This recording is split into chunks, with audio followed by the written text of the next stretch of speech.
ओम श्री गणेशाय नमः। ओम श्री परमात्मने नमः।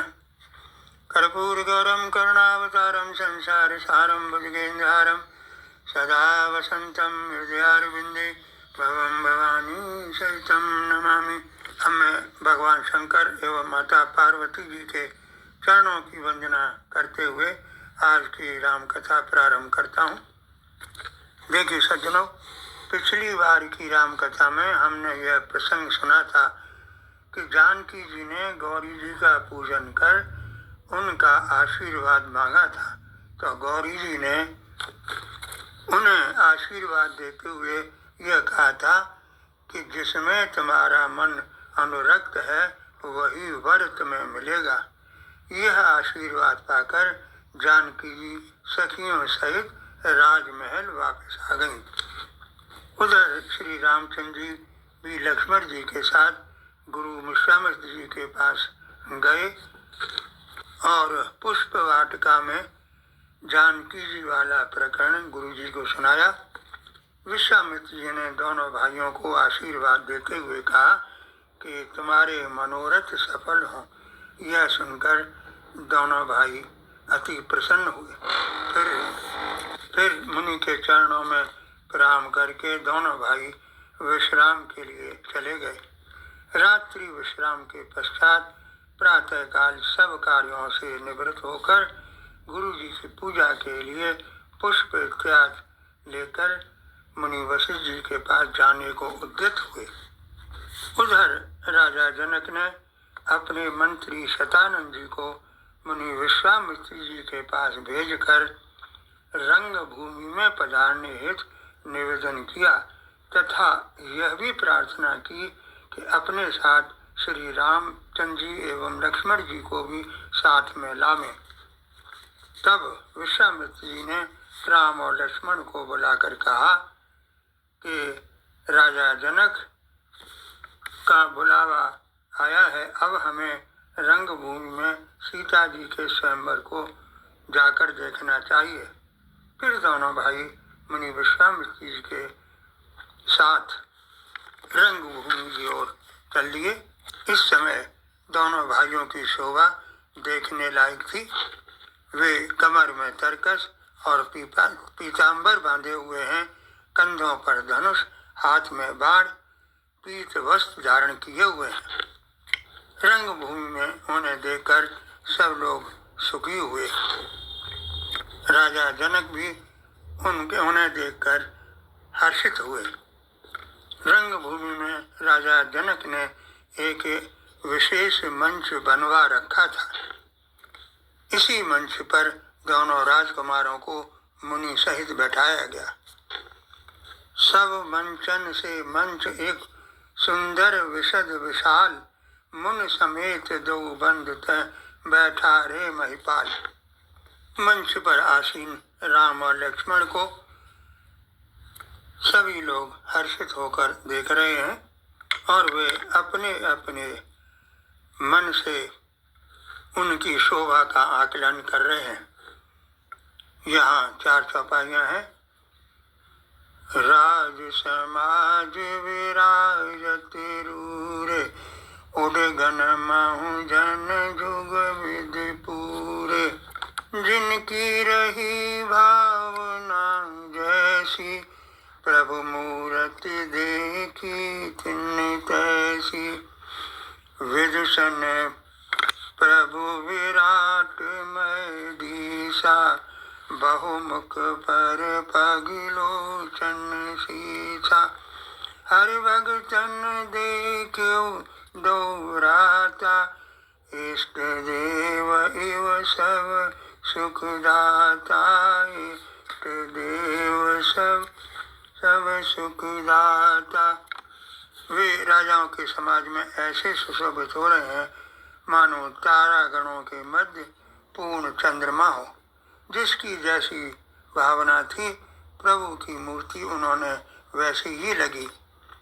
जैसे महान राजा तो श्री रामचंद्र जी को ऐसा देख रहे हैं मानो वीर रस शरीर धारण कर आ बैठा हो। कुटिल राजा डर रहे हैं। वृद्ध किसानों को प्रभु विराट रूप में दिखाई दिए, जिनके बहुत से मुख, हाथ, पैर, नेत्र और सिर हैं। महाभारत के समय अर्जुन भी श्री कृष्ण के ऐसे ही रूप के दर्शन किए थे। नगरवासियों ने दोनों भाइयों को मनुष्यों के भूषण के रूप में देखा। उधर जनक जी सहित रानियां उन्हें शिशु रूप में देख रही हैं। कुछ राजा लोग अपनी अपनी प्रतिक्रियाएं दे रहे। कुछ राजाओं को विश्वास था कि श्री रामचंद्र जी ही धनुष तोड़ेंगे, तो कुछ कहने लगे कि हमारे रहते हुए और कोई धनुष नहीं तोड़ सकता। कुछ धर्मात्मा किस्म के राजा कह रहे हैं कि सीता जी साक्षात जगत जननी हैं और श्री रामनाथ जी जगत पिता हैं। इस समय तो हमें उनके दर्शन करने चाहिए। इस समय राजा जनक ने जानकी जी को भी रंग भूमि में बुलवा लिया, जिससे जिन्हें उनकी सखियां साथ लेकर आई। सीता जी की शोभा का यहाँ वर्णन किया गया है। सीता जी जब रंग भूमि की ओर आ रही थी तो देवताओं ने पुष्प वर्षा की। उसी समय राजा जनक ने भाटों को बुलाकर धनुष यज्ञ संबंधी घोषणाएं करने को कहा, तो भाटों ने अपने श्रेष्ठ वचनों से कहा, हे सभा में उपस्थित सभी राजागण एवं अतिथिगण, सुनिए, हम आपको महाराजा जनक जी का प्रण सुनाते हैं। आप लोग जो ये शिव धनुष देख रहे हैं, यह बड़ा भारी और कठोर है। रावण और बाणासुर भी इस धनुष के दर्शन कर चुपचाप चले गए। फिर भी यह सूचित किया जाता है कि इस धनुष को इस राज समाज में जो कोई भी तोड़ेगा, मिथिलेश कुमारी जानकी जी उसका वरण करेंगी। अतः आप लोग खूब सोच विचार कर इस धनुष को हाथ लगावें। यह सुनकर जो विवेकी राजा थे वह तो अपने स्थान पर बैठे रहे, परंतु जो कुछ मूर्ख किस्म के राजा थे वे जानकी जी को पाने की लालसा में धनुष उठाने का प्रयास करने लगे, परंतु जो धनुष को टस से मस नहीं कर पाए तो अपना सा मुंह लेकर यानी लजाकर अपने स्थान पर बैठ गए। परंतु बेशर्मी की हद तो तब हो गई जब कुछ अज्ञानी राजाओं ने एक साथ मिलकर धनुष उठाने का प्रयास किया, परंतु धनुष टस से मस नहीं हुआ। तब सब राजा उपहास के योग्य हो गए। राजा लोग हृदय से हारकर श्रीहीन हो गए और अपने अपने समाज में जा बैठे। राजाओं को असफल देखकर जनक जी अकुला उठे और उनके मुंह से अनायास ही ऐसे वचन निकले, अब जन को माँ के भक्त मान, वीर विहीन मही में जानी, जो जन तेऊ दिन भट भुवे भाई, तो पन करे होते न चाही। राजा जनक कहने लगे, हे राजाओं, अब कोई भी राजा अपनी वीरता का बखान न करे, क्योंकि मैंने जान लिया है कि पृथ्वी वीरों से खाली है। यदि मैं जानता कि पृथ्वी वीरों से शून्य है तो मैं यह धनुष यज्ञ का प्रण करके उपहास का पात्र नहीं बनता। राजा जनक का यह वक्तव्य सुन राजसभा में स्तब्धता छा गई, यानी सन्नाटा छा गया। सभी राजा गिलानीवश चुप रहे, परंतु लक्ष्मण जी राजा के उक्त वक्तव्य से तमा गए। वे सोचने लगे कि यह तो रघुकुल शिरोमणि श्री रामचंद्र जी एवं मेरा भी अपमान है। सो क्रोधित होकर बोले, रघुवंश मौज को होई, ते समाज यश कहन कोई, कही जनक अति अनुचित वाणी, विद्यमान रघु कुल मन जानी, सुनऊ भान कुल पंकज सहज भानु कहूँ सुभाउन कछु अभिमानु। जो तुम्हारी अनुशासन पाओ कंदुक ब्रह्मांड उठाओ। कंदुक ब्रह्मांड उठाओ। रघुवंशियों में कोई भी जहाँ होता है उस समाज में ऐसे वचन कोई नहीं कहता जैसे अनुचित वचन रघुकुल शिरोमणि श्री राम को उपस्थित जानते हुए भी जनक जी ने कहे हैं। फिर रामचंद्र जी को संबोधित करते हुए लक्ष्मण जी बोले, हे सूर्य कुल रूपी कमल के सूर्य, सुनिए, मैं स्वभाव से ही कहता हूँ, कुछ अभिमान करके नहीं कहता। यदि आपकी आज्ञा पाऊँ तो मैं ब्रह्मांड को गेंद की तरह उठा लूँ और उसे कच्चे घड़े की तरह फोड़ दूँ। सुमेरु पर्वत को मूली की तरह तोड़ दूँ। आपके प्रताप से इस धनुष को कुकुरमुत्ते की तरह तोड़ दूँ। लक्ष्मण के क्रोध भरे वचन सुनकर पृथ्वी डगमगा उठी। सभी राजा डर गए, जनक जी सकुचा गए। यद्यपि गुरु विश्वामित्र जी एवं अन्य मुनिजन प्रसन्न हुए, तथापि श्री रामचंद्र जी ने लक्ष्मण जी को अपने पास बुलाकर बैठा लिया। तब गुरु जी बोले, विश्वामित्र समय शुभ जानी, बोले अति स्नेह मैं बानी। उठऊँ राम बंजऊँ भव चापा, मिटऊँ तात जनक परितापा। मिटऊँ तात जनक परितापा। देखिए सज्जनों, उस समय की परिस्थितियों को देखकर एवं शुभ घड़ी जानकर विश्वामित्र जी ने श्री राम से स्नेह सहित कहा कि हे राम, उठो और शिव धनुष को तोड़ो और हे तात, राजा जनक का संताप मिटाओ। चूंकि और कोई राजा धनुष तोड़ नहीं सका था, अतः गुरु विश्वामित्र जी को यह सहारा मिल गया कि वे श्री राम से धनुष तोड़ने को कहें। देखिए सज्जनों, यहाँ यह कहना भी उचित होगा कि जब सभा में सब आमंत्रित राजा धनुष तोड़ नहीं पाए, तो यद्यपि उस समय विश्वामित्र जी श्री राम को धनुष तोड़ने का आदेश दे सकते थे, परंतु प्रथम तो श्री रामचंद्र जी विश्वामित्र जी के साथ एक अतिथि के रूप में आए थे। वे धनुष यज्ञ के लिए आमंत्रित नहीं थे। अतः ऐसे में विश्वामित्र जी का श्री राम को धनुष तोड़ने का आदेश देना नीति विरुद्ध होता। दूसरी ओर श्री राम और लक्ष्मण कुमार अवस्था के थे, अतः राजा जनक ने यह सोचा ही नहीं था कि वे धनुष यज्ञ में भाग भी लेंगे। यद्यपि राजा जनक श्री राम जी के व्यक्तित्व से प्रभावित थे, परंतु जैसे ही श्री लक्ष्मण जी द्वारा रघुवंशियों वाली बात कही तो राजा जनक को भी अपनी त्रुटि का आभास हुआ और संकोच भी हुआ। इसी के सहारे गुरु विश्वामित्र जी को, जो यह जानते थे कि श्री राम धनुष तोड़ने में सक्षम है, उन्हें धनुष तोड़ने का आदेश देना नीति विरुद्ध नहीं होगा। अतः उन्होंने धनुष तोड़ने का आदेश श्री रामचंद्र जी को दिया। सुन गुरु बचन चरण सिरुनावा, हर्ष विषादन कछु उरियावा। सहजई चले सकल जग स्वामी, मत मंजूबर कुंजर गामी। गुरु के वचन सुनकर श्री राम जी ने चरणों में सिर नवाया। उनके मन में हर्ष है न विषाद। समस्त जगत के स्वामी श्री रामचंद्र जी सुंदर मत वाले श्रेष्ठ हाथी की सी चाल से स्वाभाविक ही चले।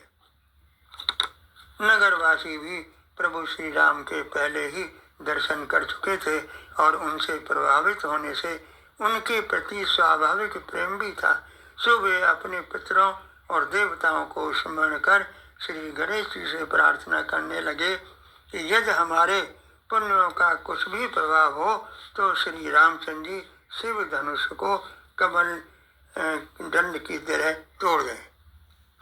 लेकिन उधर सीता जी की माता थोड़ा चिंतित होकर बोली कि जिस धनुष को रावण और बाणासुर ने छुआ तक नहीं, विश्वामित्र जी उसे इस सुकुमार को तोड़ने के लिए कह रहे हैं, कोई उन्हें समझाता क्यों नहीं कि हंस के बच्चे भी कहीं मंदराचल पर्वत उठा सकते हैं।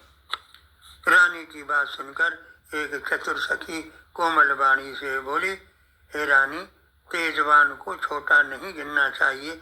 कहाँ घड़े से उत्पन्न होने वाले छोटे से मुनि अगस्त और कहाँ अपार समुद्र, किंतु उन्होंने उसे सोख लिया। सूर्य मंडल देखने में छोटा लगता है, पर उसके उदय होते ही तीनों लोकों का अंधकार भाग जाता है। महान मत वाले गजराज को छोटा सा अंकुश बस में कर लेता है। सखी के वचन सुनकर रानी की उदासी भी बढ़ गई।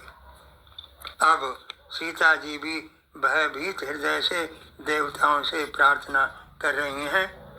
मन ही मन मनावय कुलानि, हों प्रसन्न महेश भवानी।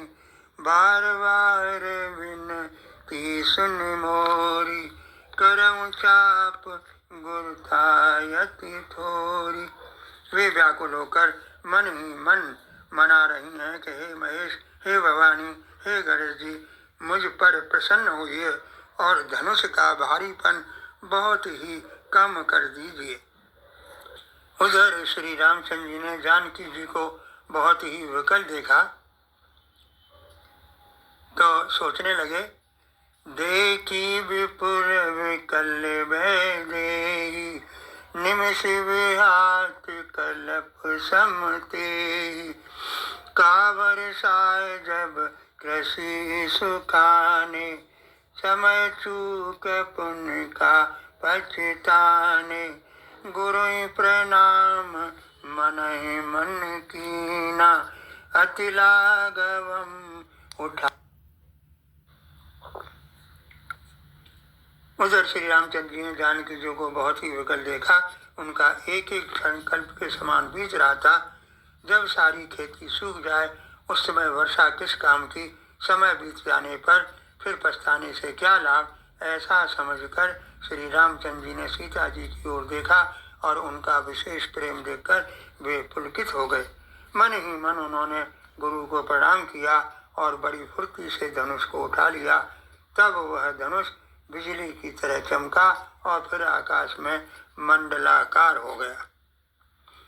लेत चढ़ावत खेचत गाड़े, काहू न लखा देख सब ठाड़े। तेहि छन राम मध्य धनु तोरा, भरे भुवन धुन घोर कठोरा। धनुष को लेते चढ़ाते और जोर से खींचते हुए किसी ने नहीं देखा। सबने श्री राम जी को धनुष खींचे हुए खड़ा देखा। उसी क्षण श्री राम जी ने धनुष को बीच से तोड़ डाला। भयंकर कठोर ध्वनि से सब लोग भर गए। सूर्य के घोड़े मार्ग छोड़कर चलने लगे। दिग्गज चिंगारने लगे। पृथ्वी डोलने लगी। शेष वराह कच्छप कलमला उठे। देवता राक्षस और मुनि कानों पर हाथ रखकर विचरने लगे। गोस्वामी जी कहते हैं कि जब सबको यह निश्चय हो गया कि श्री रामचंद्र जी ने धनुष तोड़ डाला है तो श्री रामचंद्र जी की जय बोलने लगे। प्रभु दो चाप खंड मई डारे, देख लोग सब भय सुखारे। बाजे जब गई निशाना, देव बंधु ना जय कर गाना। सखिन सहित हरि सियति रानी, सुखत दान पराजन पानी। सिय सुख बरनहि के बाती, जन चातकी पाए जल स्वाति। जन चातकी पाए जल स्वाति। प्रभु ने धनुष के दोनों टुकड़े पृथ्वी पर डाल दिए। यह देख सब लोग सुखी हुए। आकाश में नगाड़े बजने लगे। देवांगनाएं गान करके नाचने लगी। सखियों सहित रानी अत्यंत हर्षित हुई। जैसे सूखते हुए धान पर पानी पड़ गया हो, सीता जी का सुख किस प्रकार वर्णन किया जाए, जैसे चातकी स्वाति का जल पा गई हो।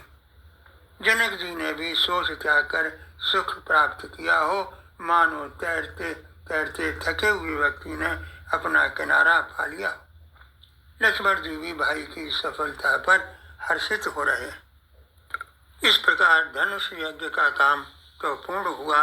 अब आगे की कथा में परशुराम संवाद एवं सीता माता द्वारा प्रभु श्री राम की जयमाल के बारे में वर्णन किया जाएगा। इस कथा को हम यहीं विराम देते हैं। जय श्री राम।